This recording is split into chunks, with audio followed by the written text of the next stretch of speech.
Essa semana recebi um casal de clientes aqui na Verde. Eles moram nos Estados Unidos e estão procurando um lugar no Brasil para chamar de lar. Visitaram várias cidades e escolheram Gramado. Estamos olhando apartamentos grandes e casas. Mas antes de fechar qualquer coisa, ele me fez uma pergunta que não era sobre metro quadrado, não era sobre valorização, não era sobre retorno de investimento. Olha o que ele me perguntou. Giovanni, como vocês fazem para que Gramado transmita os seus valores para quem está chegando novo na cidade? Eu fiquei em silêncio por alguns minutos, porque é a pergunta mais importante que alguém pode fazer antes de escolher Gramado para morar. Não é sobre a cidade que ela é hoje, é sobre quem vai ser responsável pela cidade que ela vai ser amanhã. E para responder, eu preciso te contar uma história que começa muito antes do que você imagina. Gramado não começou com um plano, começou com uma decisão. Em 1913, uma comunidade inteira abandonou o lugar onde vivia. Eles não tinham muito, eram diferentes de outras cidades aqui da região. Eles moravam numa região chamada Linha Nova, no 5º distrito de Taquara, e souberam que o trem estava chegando à Serra Gaúcha, mas Gramado não estava no caminho do trem. Então eles tomaram uma decisão que parece impossível de entender hoje. Eles decidiram ir ao encontro do trem. Deixaram as casas, deixaram as terras, deixaram tudo que tinham e se mudaram para Gramado. Aqui. O trem chegava ali na estação rodoviária atualmente. Segundo os relatos da época, sobre os auspícios da esperança e da alegria, não com medo, com esperança, essa é a primeira lição de Gramado. Essa cidade foi construída por pessoas que não esperavam as condições ficarem perfeitas, que foram em direção ao que queriam, mesmo sem garantia de nada. Alguns anos depois, chegou um homem chamado Leopoldo Rosenfeld, empreendedor, visionário. Ele enxergou algo em Gramado que poucos viam. Começou a desenvolver o bairro Planalto, que é esse bairro que eu estou aqui agora. E foi pessoalmente buscar famílias em São Leopoldo, em Porto Alegre, para conhecer Gramado, para veranearem aqui, para escolher essa cidade. Leopoldo Rosenfeld não só construiu imóveis, ele construiu o sonho de Gramado como destino. Ele plantou a semente do que seria o turismo de alto padrão que conhecemos hoje. E nessa mesma época chegaram outros. Não por escolha, por necessidade. Os tuberculosos. Antes da penicilina, os médicos de Porto Alegre receitavam o mesmo tratamento para quase todos os seus pacientes com tuberculose. Subir para a Serra Gaúcha, o ar puro, o oxigênio das montanhas, o frio que limpava os pulmões. E Gramado os recebeu, não porque havia lucro nisso, não porque houvesse lei que obrigasse.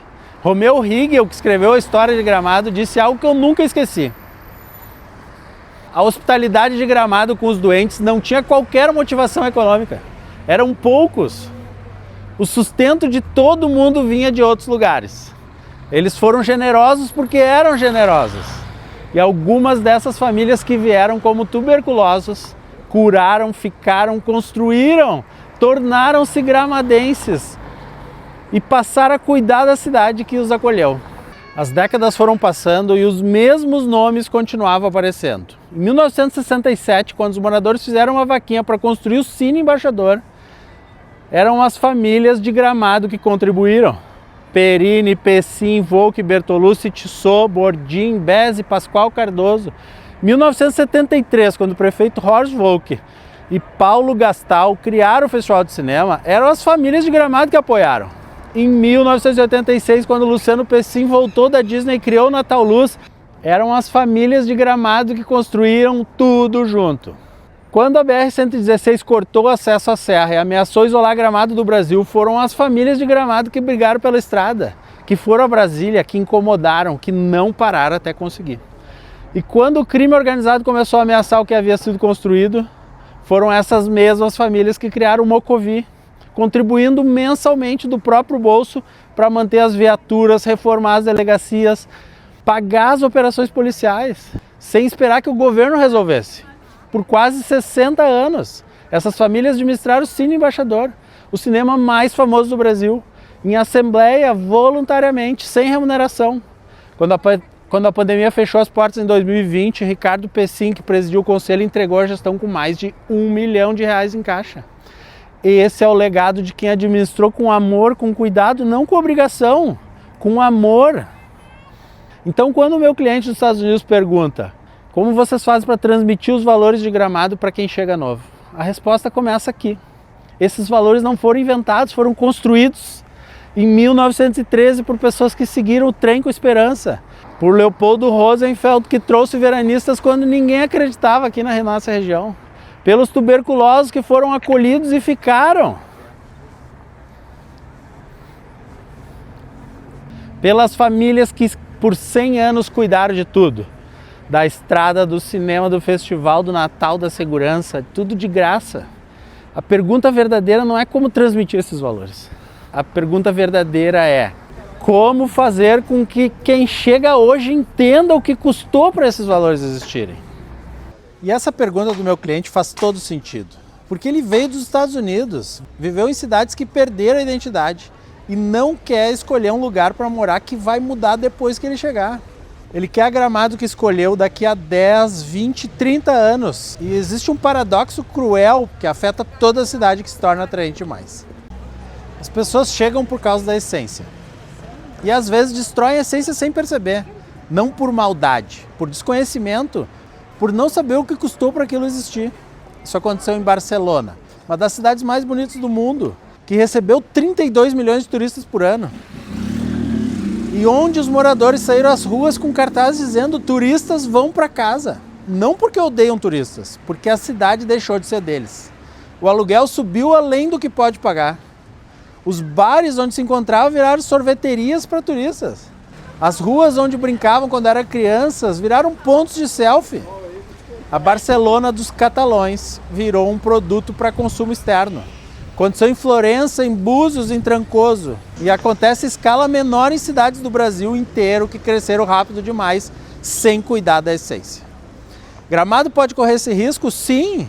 Não porque as pessoas que chegaram são ruins, mas porque ninguém nasce sabendo o que faz Gramado ser o que é. Eu mesmo não sabia. Cheguei em Gramado com R$160, 20 e poucos anos, sem família, sem história aqui. E levou anos para entender o pacto que existe nessa cidade. Que não está escrito em lugar nenhum, mas que se sente em tudo. O Pacto de Gramado não tem documento, não tem assinatura, não está escrito em nenhum lugar. Mas se você mora aqui, você sente. E se você vier de fora, você vai notar. Deixa eu te dar alguns exemplos concretos.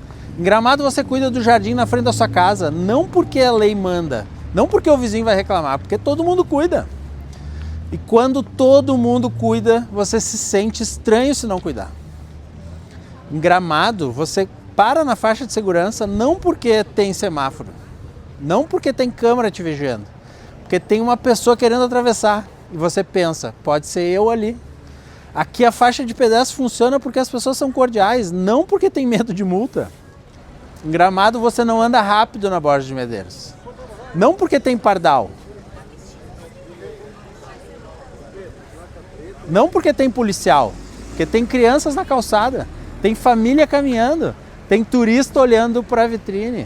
E você olha para o carro ao redor e todos estão na mesma velocidade. Não por imposição, por entendimento coletivo. Que essa rua é de todo mundo. E que a pressa de um pode ser o risco do outro. E tem um exemplo que eu acho mais revelador de todos. Em Gramado você não coloca um painel de LED na frente do seu comércio. Sabe quem quer colocar? Quem chegou de fora, quem ainda não entendeu. Porque quem mora aqui há muito tempo sabe exatamente o valor de acordar toda manhã e caminhar por uma cidade limpa, sem poluição visual, sem letreiro piscando, sem outdoor gritando. Uma cidade onde o que você vê é a arquitetura. As flores, a montanha ao fundo. Quem vive isso aqui todos os dias não abre mão disso por visibilidade no comércio. Porque entende que a cidade limpa é o melhor marketing que existe. Para o negócio, para a cidade, para todos. Essas são as regras não escritas de Gramado. O jardim que você cuida, a faixa onde você para, a velocidade que você respeita, o painel que você não coloca. Nenhuma dessas regras está no código de postura. Estão no pacto. O mesmo pacto que as famílias de 1913 trouxeram quando seguiram o trem com a esperança. O mesmo pacto que os voluntários do Cine Embaixador honraram por 60 anos sem receber nada. O mesmo pacto que o Mocovi renova todo mês quando os empresários depositam a contribuição. E a pergunta que o meu cliente dos Estados Unidos está fazendo, sem saber o que está fazendo, é essa. Se eu vier morar aqui, esse pacto vai continuar existindo? E a resposta depende de cada pessoa que chega, porque o pacto não sobrevive sozinho. Ela precisa de pessoas dispostas a assinar todo dia, não em cartório, no jardim que você cuida, na faixa que você para, no painel que você decide não colocar. Mas aqui tem algo que me dá esperança. Gramado tem um mecanismo natural de transmissão de valores que nenhuma outra cidade tem na mesma intensidade. A beleza. Deixa eu explicar. Quando você chega em Gramado, especialmente se vem de uma cidade grande, você sente algo que é difícil de colocar em palavras, mas que é imediato. A rua limpa, as flores estão nas janelas, a arquitetura está cuidada, os telhados inclinados, a madeira, a pedra, o estilo que os imigrantes trouxeram da Europa e que as gerações seguintes preservaram. E as fachadas, não tem painel piscando, não tem letreiro colorido gritando promoção, não tem outdoor cobrindo a janela. Você vê o prédio, você vê a flor na janela, você vê a montanha ao fundo. A cidade fala por ela mesma, sem precisar gritar. E sabe o que acontece com quem chega nesse ambiente? Você começa a se comportar diferente, sem perceber. Você não joga lixo no chão numa cidade assim. Você não estaciona em cima da calçada. Você não grita no restaurante numa cidade assim. A beleza educa, sem placa, sem multa, sem fiscal. O ambiente diz, aqui as coisas funcionam de um jeito diferente. E a maioria das pessoas que escolheu Gramado para morar quer fazer parte desse jeito diferente. É por isso que a planta existe. A primeira cartilha do estilo arquitetônico do Rio Grande do Sul, pioneira no estado. Não para limitar a criatividade de ninguém, para garantir que quem construir aqui construa em diálogo com o que já existe, que o novo prédio converse com a cidade, que a fachada nova não agrida a fachada antiga, que Gramado de 2025 pareça Gramado, não qualquer outra cidade do Brasil. Essa é a beleza como política pública, não escrita em lei, vivida em cada janela com flor, em cada fachada sem poluição visual, em cada telhado que segue a linha dos que vieram antes. E quando a cidade continua sendo bela, ela continua educando. Cada novo morador que acorda e vê isso, aprende o pacto sem que ninguém precise ensinar. Porque ninguém estraga o que é bonito e ninguém abandona o que é seu. Gramado é bonita porque as pessoas que construíram entenderam isso. E Gramado vai continuar bonita enquanto as pessoas que chegarem entenderem o mesmo. Então o que pode ser feito? Vou te dar respostas concretas, não teóricas, práticas. Primeiro, o corretor como embaixador cultural. Eu faço isso há 20 anos. Tá trincando as orelhas, mas talvez não de forma estruturada o suficiente. Cada cliente que atendo passa por uma conversa sobre o que é Gramado antes de fechar o negócio. Não sobre o imóvel, sobre a cidade, sobre a história, sobre o que se espera de quem escolhe viver aqui. O cliente que me faz essa pergunta, que mora nos Estados Unidos e quer vir para cá, ele precisa saber que está entrando numa história de mais de 100 anos, que começou com pessoas que seguiram o trem com esperança em 1913. Que passou por Leopoldo Rosenfeld trazendo veranistas de Porto Alegre, pelos tuberculosos que foram acolhidos e ficaram, pelas famílias que administraram o Palácio Festivais de graça por 60 anos. Essa conversa precisa acontecer antes da escritura, não depois. Segundo, as entidades são os portais de entrada. Gramado tem algo que poucas cidades têm, uma rede de entidades que guardam e transmitem a cultura da cidade. O Mocovi, que reúne empresários em torno da segurança comunitária. A Planta, que reúne o mercado imobiliário em torno da identidade arquitetônica. A Visão Gramado, que conecta o empresariado local em torno do desenvolvimento. O Sinditur, que organiza o setor de turismo e hospitalidade. E a própria Prefeitura, através da Secretaria de Turismo e da Secretaria de Desenvolvimento, que coordena os interesses de toda a cidade. Quem participa dessas entidades aprende o pacto. Não porque alguém ensina, porque o pacto vive dentro dessas organizações. Nas reuniões, nas discussões, nas decisões difíceis sobre o que Gramado quer ser. O problema é quando as pessoas chegam e ficam do lado de fora desse círculo. Moram aqui, trabalham aqui, consomem aqui, mas nunca entram nas entidades. Nunca participam, nunca se tornam responsáveis. Só usufruem. E aí, com o tempo, sem perceber, vão moldando a cidade à imagem do que conheciam antes. Não por má fé, por ausência. Terceiro, e esse é o mais importante, continuar sendo Gramado. A melhor forma de transmitir o valor de Gramado é manter Gramado valiosa. Ruas limpas, flores nas janelas, fachadas sem poluição visual, arquitetura preservada, segurança real, festivais que emocionam, um Natal que é o maior do mundo. Quando a cidade continua sendo o que sempre foi, ela educa pelo exemplo. E quem chega e não se adapta, com o tempo se vai. Porque Gramado não se adapta a quem chega se adapta a Gramado. E isso não é arrogância, é identidade. Quando o meu cliente dos Estados Unidos sentou comigo e me fez essa pergunta, como que vocês fazem para transmitir os valores de Gramado para quem está chegando novo? Eu pensei em 1913, numa comunidade que abandonou tudo e seguiu o trem com esperança e alegria. Pensei em Leopoldo Rosenfeld, que foi pessoalmente buscar famílias em São Leopoldo e Porto Alegre, para mostrar que Gramado podia ser mais do que era.